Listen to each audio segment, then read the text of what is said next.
Hey everybody, how's it going? Today I'm ready to get down to the nitty gritty. It's me, Mark D from Positive Insight, and today I'm talking about growing and knowing and showing my grit, I think in a different order, but I'm at the part where I learned to know my grit, and I want to tell you a little bit about my journey, about understanding and knowing my grit.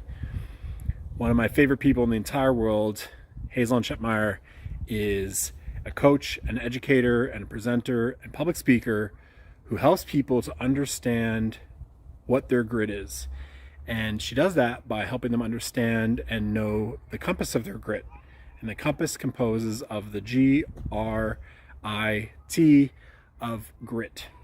So I want to spend the next 30 seconds to 45 seconds talking about my journey in trying to figure out what my grit is. I mean, there's no doubt I've been gritty my whole life.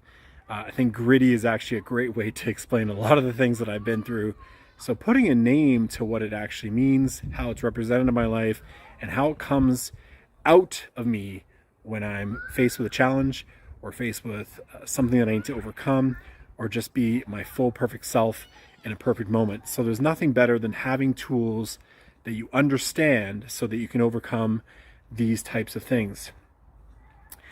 So I've tried to do this exercise of kind of managing and figuring out my compass of grit for it's about 3 times now, and I just wasn't landing with it. There's a whole lot of different options for each of the letters. I'm going to tell you what those letters are when I speak with Hazlon and Peter in their podcast sometime in the near future. Look out for it. And grit essentially set me into this path of kind of figuring out, okay, who am I when I react to things? Who am I? And all 3 attempts I tried to make, I just couldn't land with it. It didn't feel right. Things weren't good. And then I kind of asked myself why. I took a deep breath. And I went, okay, what is my grit?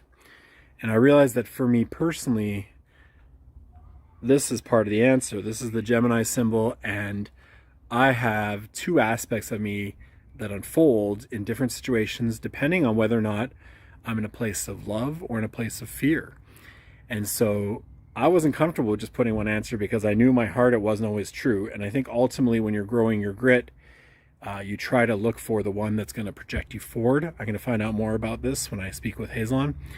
And I know that if I'm in a bad place, there's a G-R-I-T that comes out that isn't too pleasant. And so those words keep coming up for me, and the honesty in me. And interestingly enough, I, in grit, stands for integrity for me.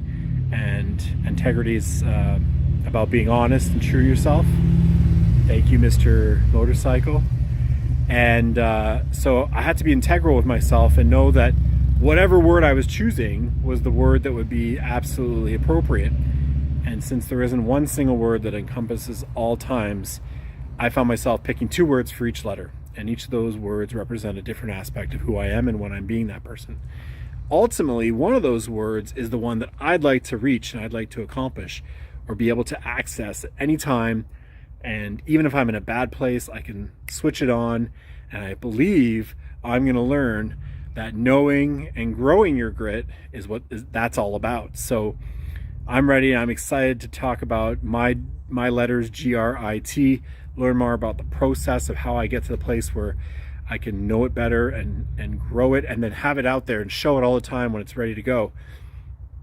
And so I want you to tune in. I want you to come check it out and figure out what my grit is. I'll see you there.